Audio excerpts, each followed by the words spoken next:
In February 2023, I joined the HKBU Employers Luncheon for undergraduate students as the arts faculty student representative, and later the luncheon for postgraduate students as the MC.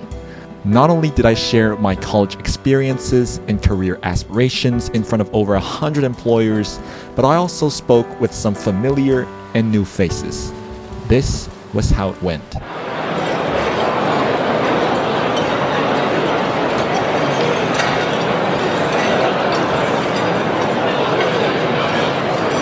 Hi, I'm Michael Chong, a Year 4 student majoring in English language and literature. When I was only 6 years old, I failed my first English test. But it was also from then on I developed a strong passion for English, education, and eventually became a Hong Kong public speaking champion. So, how did I get there? Well, in my freshman year, I joined the 25th China Daily 21st Century Coca-Cola Cup National College English Speaking Competition and got the second runner-up in the Hong Kong region. The next year, I rejoined the tournament and represented Hong Kong as the regional round champion at the Nationals and simultaneously started posting videos on Bilibili, YouTube, and Douyin, documenting my cross-cultural learning experiences with my friends from Greater China and around the world, as well as encouraging people to learn English and to put themselves out there. Also, I got to be the Master of Ceremonies or guest speaker on multiple occasions, including the higher education sector of Hong Kong celebration for the 72nd and 73rd anniversary of the People's Republic of China, the Arts Faculty's 60th Anniversary Showcase, and the 66th and 67th Convocation. Indeed, HKBU gave me many opportunities, but then I still had to make the most of them. And I did, becoming more confident and fearless as a result. During my exchange at Fudan University last year, compete alongside elite Chinese students speaking mediocre Mandarin and being locked up in my dorm for 2 months meant I was pushed so far outside my comfort zone I almost broke down. But thanks to a teacher's encouragement, I got past the fear of losing face and began to shamelessly put myself in situations that shook me to the core but helped me grow, such as volunteering to do in-class English to Chinese interpretations in my business interpretation class, as well as signing up for multiple debates weekly in class and at the Fudan English Debating Society. I can't say I'm certain about my future, but I've always been lucky in that outrageously smart and kind people have been willing to help me out. With all the experience I've gained in public speaking and debating, as well as all the friends I've met at HKBU, Fudan, and around the world, I can't wait to get out there and see what's next. I'm Michael Chong, and I'm ready. Thank you. So I ran into Mark at the Employers Luncheon, and if you remembered Mark, and we did like this video like 2 years ago, Brianne, Natalie, and that project. Yeah. That's on my channel, so some people have seen it. So I guess introduce yourself a bit, like what major you're doing, what you're doing. All right. Hey, I'm Mark. I study Government and International Studies at HKBU. I'm a Year 4 student, and I also minor in business, so a little bit of everything. Right. And you're doing, I guess, what are your plans for the future, like as a fellow final year undergraduate? Oh, that's tough. I didn't think this was going to be a serious interview. I'm planning to work for a little bit. I don't know which industry yet. I'll see. Right. I'll see what offers come by. And then I'm going to go do my master's, aiming for the US, one of the US universities. Right. We'll see. Hopefully Ivy League. What would it be about? Like business, MBA, or? Oh, that's the thing. I'm choosing between politics and business. Politics and business. Because, oh, right, you're doing like GIS. You're another GIS student. Yes. Yes. Right. So, yeah, all the best, I guess, in the future. All the best to you too, Yeah, man. and Nice bumping into you. so I'm here with Isaac. Isaac, you're a final year student majoring in Chemistry, actually. chemistry. And Isaac, you actually you joined like the Model United Nations Club. Yeah. Yes, I did. I actually joined in my second year. in Uh-huh. fact. And that's where I guess you saw me for the first time. Yes, You yes. hit me up like when I walked in. He was like, "Yo, Michael, like Yeah. he's seen me before." It was virtually, so I can recognize him, but yeah, because he was one of the leaders there back then. Yeah. Yeah. So I hope the event was like, how did you find the event? I think it was You fine. can, like, It was a good experience. Isaac was one of the fellow presenters as well, one of the fellow 7 presenters, as well as Amos behind the camera, but I'll get to him later. But yeah, how did you find the event overall? I think it was great. I mean, get to meet employers. I think it's one of the best exposure you can get. And I think just sitting down, having a meal. I think everything with a meal, it's just great. So I would say, Food, right? yeah, it's a very good experience just to be able to chat with employers and even like people from HR or even like CEO ranking. So it's definitely a great experience. Right. So you're from Malaysia. Correct. How do you find like Hong Kong? It's like your 4th year here. Like even though most of the time you're actually like doing online classes. Yeah, that's true. And online labs. Yes, online labs. So I think overall, I enjoy Hong Kong a lot, but you know, it's kind of sad that I need to do it online and then I missed out quite a lot. So, but still, I think right now, final year, and everything is back to physical. Yeah. So I'm just making the most out of it. So Right. yeah, just trying to explore as much as I can. You wanna tell like the people like what are potential like career like future plans for like a chemistry major? Like I think it really depends. If you are very keen on research, go for it. There are tons of opportunities, tons of sponsors. And if you are keen like me, I'm into business side, I'm still exploring.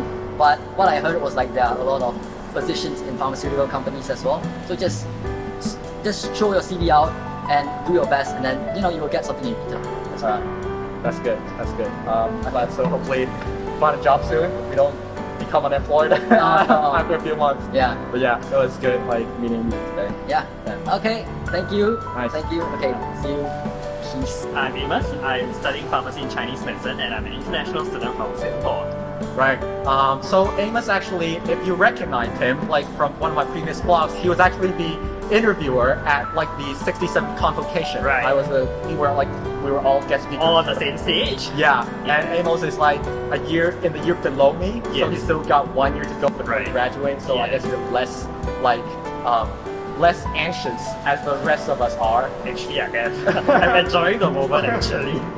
But yeah, so at the event you get to like talk to a few people. Yes, I did manage to speak to a few of the other HR consultants from hospital groups as well as from pharmaceutical companies. It was great meeting them, understanding what they were looking out for in potential employees and also what they expect of graduates from Baptist University. Right. So I guess like those would be potential like options for you as a graduate. Like I would say it's a few of the options. There are also other options as well. So primarily, most of our students, when they graduate, they enter the research field. So it's a bit more, I would say, a bit more closed up in terms of the scope of work. But I would say also, for those who are intending to venture into other fields, it is also a great opportunity because based on what we've seen, there are many companies that are hiring as well, and as long as you are willing to learn, especially based on what one of the HR consultants told me earlier, as long as you're willing to learn, as long as you have the qualities of a 21st century graduate, you are technologically savvy and you're able to navigate the workplace, you'll be an invaluable asset to whichever company that employs you. do you have any like you're gonna make? I mean, there's no rush. I guess. Yeah, correct. So I feel like Michael would be more in a rush. Yeah. Sure. So like you said, you're from Singapore, Yes. and you stayed like unlike Isaac, you stayed here for like even during amidst COVID. You stayed Yes. for 3 years. Yes. So how did you find it? Wow, it was a very long time of getting used to, and especially terms of things like the weather, how expensive things are. It took a very long time to get used to. But I must say, I have grown accustomed to living in Hong Kong to the point that when I go back home, I am not used to living back in Singapore. Yes. So yeah, it was. I think coming over here has allowed me to see things from an international perspective, which I think is not available if I had stayed in Singapore. Yeah. So, yeah, I guess that's it. Unless you have anything else? No, that'll be all. Yeah, but Thank you for having me. yeah, it was great. He was a great interviewer. Made me feel at ease. And like back then, I learned Yes. some like Yes. conversation. Yes. So Yes. yeah, hopefully you guys and Isaac behind the camera will be back with the video soon. Yeah. Bye bye. See you soon. Hi everyone, I'm a big fan of Michael and very honored to be able to say hello to all the fans here. So you're a PhD student Right, in your third year. third year. Do you miss your home in Chengdu? Yeah, very much. Right.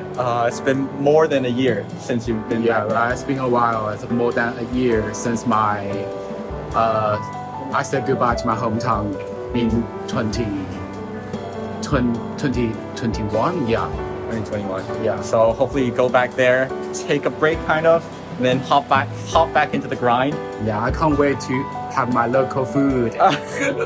It's spicy, right? Spicy. Spicy Chengdu. Oh, I can't take spice. But you actually like before your postgrad you worked for a bit, didn't you? Yes. As I worked in the banking industry. I worked in the state-owned companies in Chengdu. Yeah. you were even a teacher. Right. Yeah, I also taught a few years in a Right. local college in Chengdu Right. So before I embark on my PhD journey here at HKBU. how's your Cantonese? Improved a little bit. Give us some examples. Demonstrate. 我好中意睇 Michael 嘅 video 啦。我都好希望你哋繼續支持 Michael。 Wow. You picked all this up like during your stay here. Did you? Yeah, I watched Cantonese opera before I came to Before Hong you Kong. came. Yeah. So before I came to Hong Kong, I could already understand Cantonese. Then I pick up Cantonese little by little in my daily communication. Also by sitting in Cantonese class. Right. That's pretty decent. That's pretty Thank you. decent. You plan to like develop here like after your postgrad, like work or Well, I haven't decided yet. My initial thought was that after graduation, I would go back to mainland China to find a job position in a university. But I changed a little bit. My mind changed a little bit during the pandemic. Well, we can have this conversation in private. All right. Okay. Sure. No problem. But yeah. We first met each other in my year 2. Right. You were Ben's like a lecturer's teacher assistant. Right. Because you are his PhD student. Yes. You came up to me, told me like you watched my video of like Billy and something. Yeah. So yeah. But at that time, I think it was 2 years ago. It was. You were like emergent on Bilibili. Yeah, I as a just started. superstar. Right now, you are already a superstar. Superstar. I wouldn't say that, but definitely more people. I think the videos have reached. So it's great to have you here. And do you have any advice? I guess would you like after these few years in Hong Kong, would you like advice to fellow mainland students like come over here for postgrad? Because your undergrad you did it back in Yeah, I did my undergraduate program in mainland China in Guangdong province, and I did my master program in the Chinese University of Hong Kong, and my Okay. PhD here at Baptist University. So, yeah, I can't in a position to be able to compare the two different systems of higher education. I definitely recommend Hong Kong education to my mainland fellows. I've definitely said that my Hong Kong education experience is very rewarding. So if you have the chance, do come here. What's your biggest tip? One tip for the mainland students coming over here. Open up yourself and embrace every opportunity that present to you. Yes. I thought you were gonna say learn Cantonese. Yeah, learn Cantonese too. Alright. At least you should be able to understand, the Cantonese. Yeah, Cantonese is really a difficult dialect or language. Yeah. So if you are going to live here or study here for 1 year or more, you being able to understand Cantonese really help. You want me? Yeah, that's all very cool. And you want me to help you plug anything? I don't know, your research or whatever. You want to leave any links? I can do that in the description, whatever. Just send me those links. Because I don't even know what you're working on exactly. Well, I'm working my Research. I'm working in the socio-linguistic field. I'm researching on how gender impact people's the university students English learning processes. So I look into the intersection of language learning and gender. Right. Got it. I guess afterwards, if you want to, I'll just add the links down below or whatever. Okay, I'll think about it. Okay. Cool. Nice meeting you. Nice meeting you too.